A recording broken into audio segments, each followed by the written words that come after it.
Ya. Buenas tardes, bienvenidos. El tema que vamos a ver hoy es acerca de lo que es la frase verbal, ¿sí? Esta se da cuando hay una combinación al menos de dos formas verbales, es decir, ahí existe un verbo conjugado, al que llamaremos auxiliar, y un verboide que puede ser infinitivo, participio o gerundio, ¿sí? Tomando en cuenta que el infinitivo es el terminado en ar, ir. Ejemplos, cantar, bailar, saltar. Participio, que es el pasado, ¿sí? Soñado, cantado, bailado, disfrutado, ¿sí? Y el gerundio, ¿sí? Que cambiaba el ar por el ando, caminando, saltando, bailando. El leer por el yendo, ¿sí?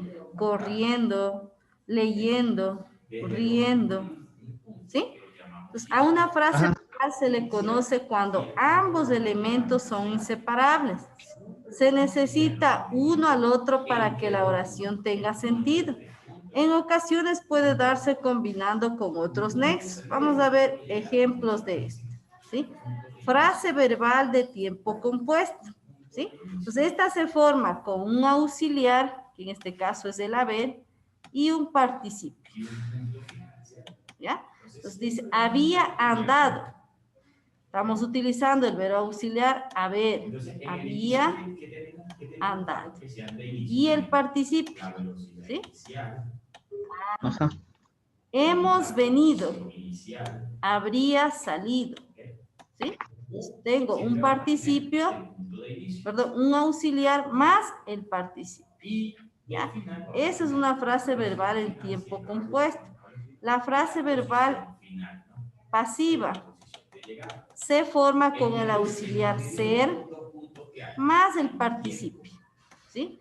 La casa fue incendiada. Entonces aquí tenemos el verbo ser, ¿sí? Fue incendiada, que es el participio. Tengo la peráfrasis de futuro, es la que va acompañado del verbo ir, este va acompañado del verbo ir, más la preposición a y más un infinitivo, ¿sí? Mi hermano va a estudiar, tengo el verbo ir, ¿sí?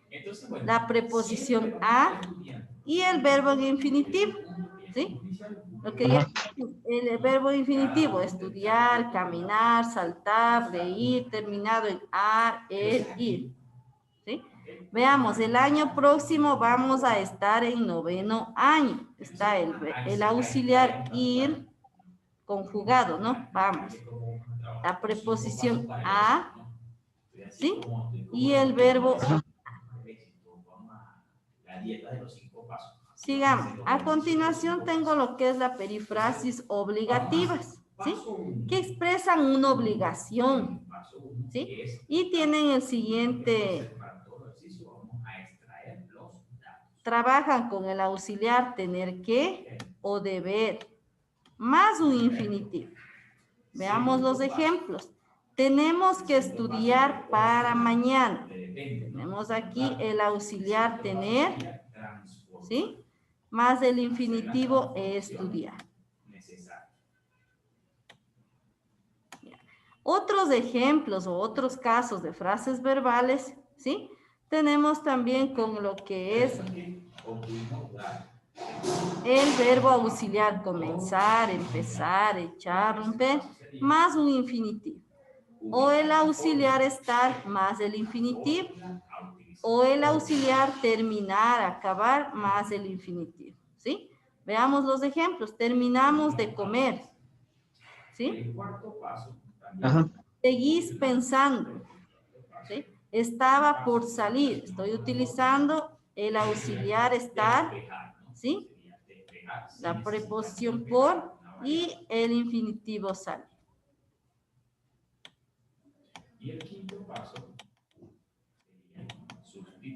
¿Ya?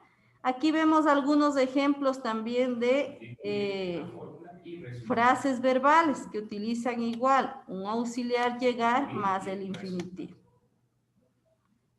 el auxiliar volver más el infinitivo. Volviste a pelear. Estamos utilizando el auxiliar volver más el infinitivo pelear. Voz activa y voz pasiva. Vamos a ver. ¿Qué es la voz activa y la voz pasiva? Los fenómenos de elaboración lingüística que permiten distinguir la acción del sujeto en la oración. Esta división se precisa de la siguiente. Voz activa. En este ejemplar de oraciones, la voz activa manifiesta la acción que realiza el sujeto. Es decir, veamos el ejemplo. Fernando pasea al perro. ¿Sí? ¿Qué es la acción que está realizando Fernando? Pasear, ¿no es cierto? Pasear. Ajá. Estoy utilizando el verbo pasear. ¿Ya? En voz pasiva, el objeto se escribe al inicio. ¿Sí? Veamos. En esta variedad de oraciones, la voz pasiva dice una acción, pero el sujeto no lo hace directamente, sino que el verbo pasa a formar parte del predicado. Así en la oración, el perro es paseado por Fernando. Es decir, en voz pasiva la oración cambia. El perro que teníamos al final en la oración, que es el objeto, pasa al inicio como sujeto. ¿Sí? El verbo queda en pasado. Pasear, paseado. ¿Sí? Por Fernando.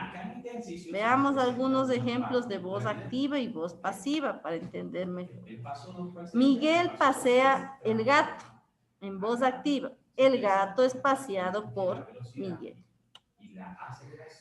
El gato se tomó la leche, voz activa. La leche fue tomada por el gato, voz pasiva.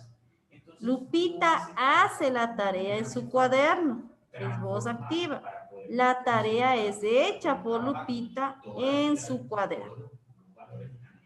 Pepe corre 100 metros. Los 100 metros son corridos por Pepe. Jessica come fruta, voz activa. La fruta es comida por Jessica. ¿Sí? Entonces aquí podemos ver en la oración, ¿sí? Que en voz activa tenemos sujeto, verbo, ¿sí? Y el objeto. ¿Sí? Al transformar en voz pasiva, inicia el objeto, el verbo en participio, ¿sí? Y el sujeto. Cambia la oración. ¿Ya? Estos son algunos ejemplos. Jessica come fruta, su voz activa. Cambiando, quedaría el objeto al inicio, la fruta, el verbo en participio, es comida por sujeto, Jessica. No cambien entre ellos, de ganas haría yo transformar. Muchísimas gracias por su atención.